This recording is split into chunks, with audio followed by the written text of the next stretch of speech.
Welcome to Things You Don't Know. I'm Dr. William Weaver, and today's topic is one that, frankly, keeps me up at night. Freedom of speech and freedom of the press, they're under strain right now in ways that echo some of history's darkest chapters. With me are my esteemed colleagues, Dr. Sean Deneen, who's got a perhaps more conservative angle, and that's good. We want to hear all voices. And our friend Michael, who always brings the cultural and generational pulse up to beat and keeps us in line sometimes. Thanks, Dr. Weaver. Glad to be here. This is one of those topics where history feels uncomfortably close to the present. Glad to have you, Michael, and you're absolutely right. Free speech isn't just a partisan issue, it's the backbone of democracy. I may be conservative, but I'll defend those freedoms to my last breath. So, why in the heck does speech and press matter? Well, let's go back a little ways. The First Amendment was written because the founders knew what happens when rulers can silence critics. Speech and the free press are the oxygen of democracy. Without them, you suffocate dissent, you suffocate reform. The First Amendment is short but mighty. Quote, Congress shall make no law abridging the freedom of speech or of the press. Unquote. The founders knew governments always have the temptation to silence critics. And we're seeing suffocation. Jimmy Kimmel suspended after remarks about Charlie Kirk's assassination. And Stephen Colbert's show ended with political heat. And veteran journalist Terry Moran fired for a social media post critical of Trump and Stephen Miller. These aren't abstract examples. They're happening now. It was just announced that Kimmel's going to return after a week suspension. But to be fair, networks and corporations have their own interests too. Sometimes it isn't direct government censorship, it's fear of losing licenses, advertisers, or audiences. They'll tell you they weren't censoring anybody's views, the audience wasn't there. I'm not saying I agree with that, I'm just giving you their side of things. That's still troubling, but it's not quite the same as a government padlocking printing press. Well, Dr. Deneen, I respect that distinction. But when the FCC chair threatens licenses over content, or when a White House leans on corporations, that's not a free choice, that's intimidation. The velvet glove covering an iron fist. I call this soft authoritarianism, where critics are not jailed, at least not yet, but are made aware that free speech comes with a price tag, a velvet glove covering an ironed hand, as I said. Let's take a look at what you have called the authoritarian playbook. Authoritarians always follow a script. They start by discrediting the press, call them enemies of the people, or worse yet, fake news. Then they build a bubble, a circle of loyal voices who repeat the narrative, and outside voices are totally banned or ignored. That bubble is dangerous. This is not a new thing. Hitler perfected it with what he called the big lie. He claimed if you tell a lie big enough and often enough, people will believe it. He surrounded himself with yes men and silenced or killed dissenters. That echo chamber let him lead Germany into catastrophic war. Stalin did the same in Russia. He purged not only his critics, but also his own allies. Think of the Great Purge trials in 1937 and 1938, until only sycophants remained. That's why the Soviet Union suppressed genetics. They replaced science with ideology. It led to famine and backwardness. As a historian, I know a great deal about this practice. Stalin embraced the ideas of a fake scientist named Trofim Lysenko. He rejected genetics in favor of the discredited idea from Lamarckian versions of evolution that characteristics could be inherited. Therefore, ideology was more important than correct agricultural methods. This belief was one factor in the Holodomor, the great Ukrainian famine. So you're saying that he believed genetics and Western agriculture are bourgeois, and therefore agriculture would flourish if the people doing it were good communists. There are modern parallels too. Putin in Russia controls television, jails, journalists. Erdogan in Turkey locked up over 100 journalists after the 2016 coup attempt. These leaders live in a bubble of their own making, and the people suffer blind spots. Some prime examples are Hitler in Germany, starting with press intimidation, then outright bans. Independent newspapers vanished, and only state approved narratives survived. Blind spots formed, and the people didn't see the disaster until it was too late. Stalin's Soviet Union would be the next one. Free speech didn't exist. Criticism meant exile, gulag, or execution. Even science was warped. Genetics was suppressed in favor of ideology, leading to famine and stagnation. A classic blind spot created by silencing ideas. This happened in other not so quite totalitarian societies like Franco in Spain. He censored the press, outlawed regional languages, and completely controlled the universities.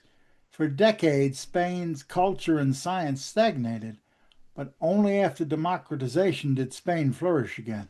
I want to just emphasize something that you just said, Dr. Deneen.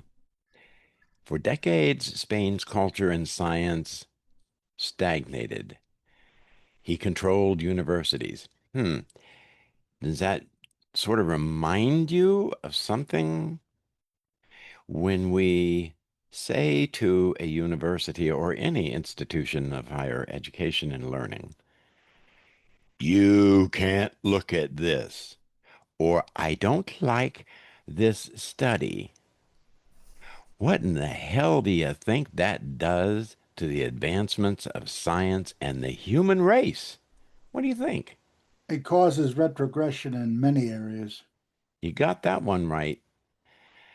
Some other modern parallels include, as Michael said, Erdogan in Turkey. After the failed coup in 2016, when he jailed the 100 journalists, shut down newspapers, criminalized insulting the president. Ooh, yum. Has a familiar little twang to that, doesn't it? Dr. Neen, can you just very briefly say what that failed coup in 2016 was about? Well, there was an attempt to overthrow the Erdogan regime because they thought he was disrupting Turkey's secular, at least semi democratic system in favor of Islamic theocracy and trying to restore the Ottoman Empire. So the military, particularly the Navy and their version of the Green Berets, tried to do something about that and almost succeeded. But supply difficulties and Erdogan's promise of immediate promotion to some military personnel on his side turned the tide there, unfortunately. Thanks for clarifying that for us. In Putin, in Russia, the opposition media was crushed. It was necessary because in order to have your perspective and your uh, big lie hold any traction here, you got to crush opposition ideas. You can't have independent journalists saying, wait, that's not true. So now what happens? Russia lives inside an information vacuum where people don't even get reliable casualty numbers from the wars that he is fighting. These regimes prove something important. Once you eliminate competing viewpoints, you create blind spots so big they eventually trip the whole nation.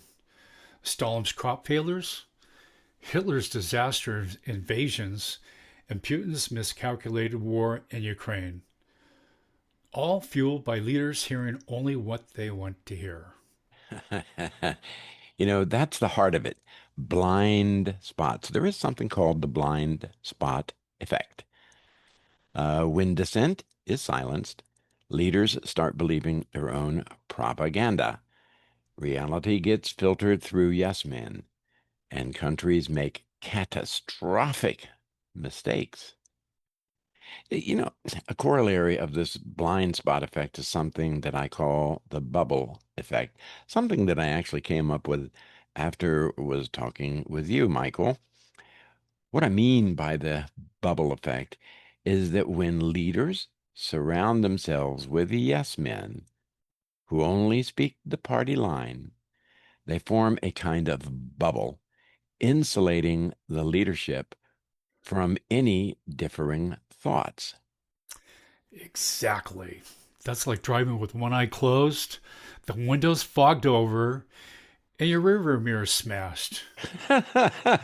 You will crash. Yeah. Authoritarians create echo chambers that hide flaws until it's too late. That is a brilliant analogy, Michael. And history shows in times of crisis, even democracies aren't immune. Even in the United States during World War I, the Espionage Act of 1917 and the Sedition Act criminalized criticism of the war effort. A man was put in prison in Nebraska for showing a newsreel about the War of 1812 because it was insulting the British, who were an ally. Thousands were jailed, including socialist leader Eugene Debs and civil rights advocate Marcus Garvey, just for speeches. Those blind spots led to overreach, mass censorship, the first Red Scares, and blacklists that scarred American trust in government. Yeah.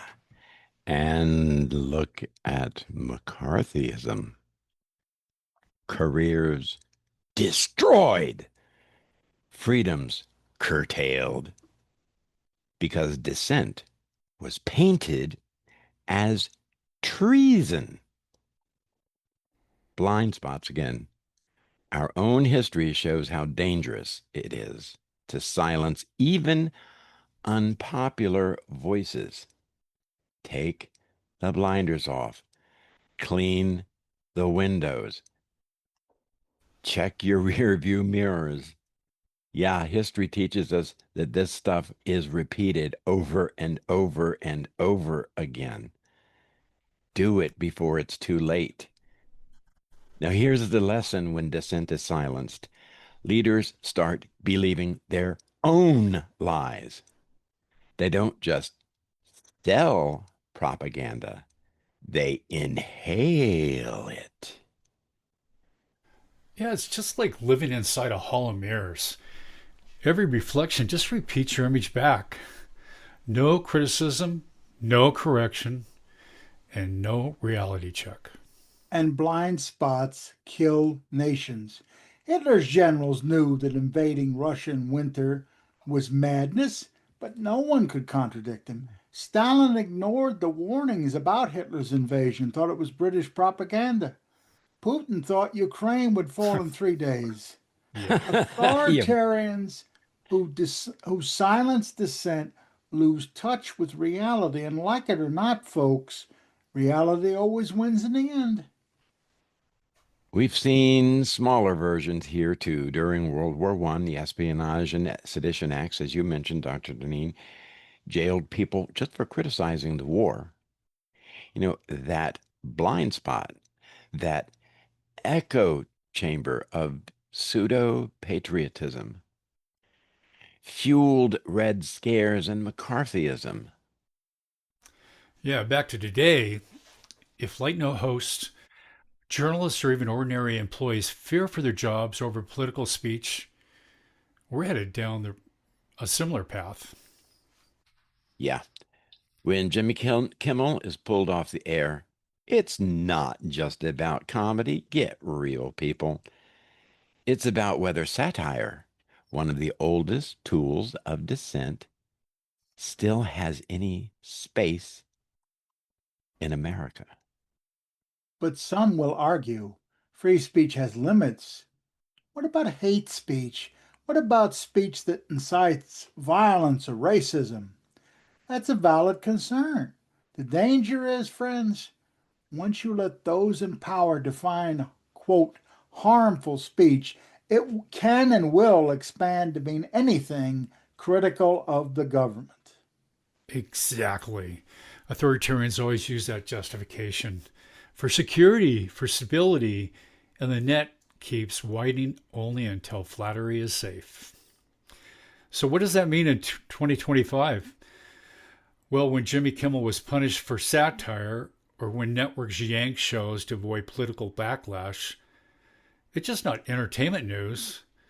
It's the creeping normalization of silencing critics.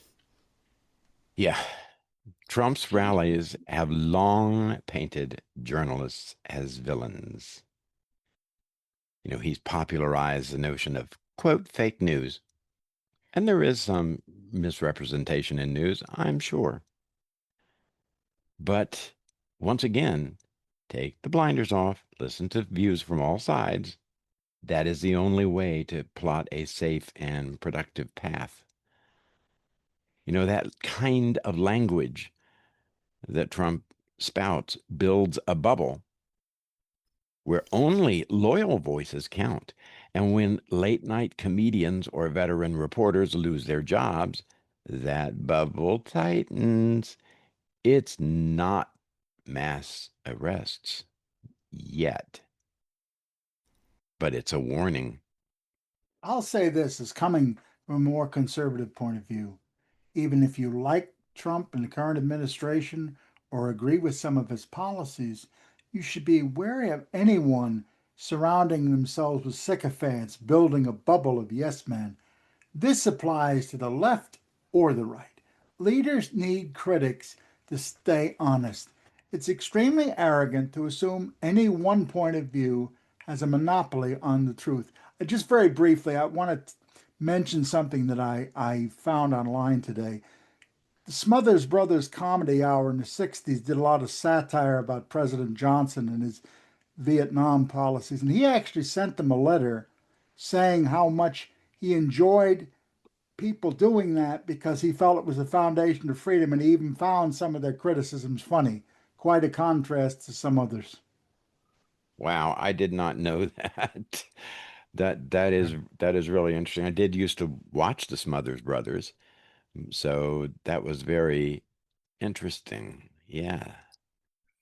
Once the big lie takes root, history tells us it doesn't end well. No, it doesn't. And if we don't speak out, if we don't listen to other things, we are living inside their bubble. Their That's re dangerous. Well, yeah, because that reality becomes accepted, as accepted as the air we breathe. And that's a problem. But the danger isn't just censorship. It's the blindness that comes from too few voices being heard. Democracies thrive on messy, noisy debate. Without it, they stumble into disasters. I know that none of us knows the entire truth about everything. Truth is very unwieldy, convoluted, and messy. But ultimately, it's one of the most important factors in government. And, to be fair, Dr. Deneen, you said it happens on the left and the right, and it does. And I think I was talking to you just today or yesterday about me realizing that, hey, My generation, peace at all costs, flower power, all of that. Perhaps we got blinded too to some other realities. And though that hurts for me to recognize, it's probably also true. So we need to learn from that. Well, the best example I give, and I've used this before, is the passage of the Rehabilitation Act in the United States. Two totally opposed groups, an extreme left wing African American nationalist group, the Black Panthers, and an extreme right pseudo authoritarian John Birch Society, came together for their own reasons because they both believed it was important that people with exceptionalities not just be given charity, but have the right to lead autonomous, productive, independent lives. And if groups that different who probably hated each other's guts can sit down and say, hey, wait a minute, we have a common interest here, then there is hope for us yet. Blind spots make countries weak. They lead to bad wars, bad economics, bad policies. But when dissenters are silenced, nations rot from within. And citizens lose the ability to think for themselves.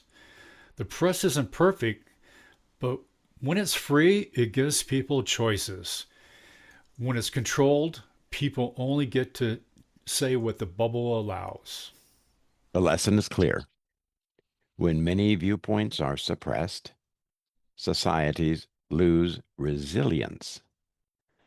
They fail to recognize threats clearly, stumbling into wars, famines, and economic collapses. As I've said, democracies thrive on disagreement. That's how we started. You know, look at the facts. Messy debate, uncomfortable truths. All of these have made the United States what we are. And it terrifies me that we could lose all of that. It terrifies me also. It's important to remember a free press, a multi viewpoint media of all kinds, even one that irritates us, makes us stronger because it forces leaders to confront reality, not their self created fantasy.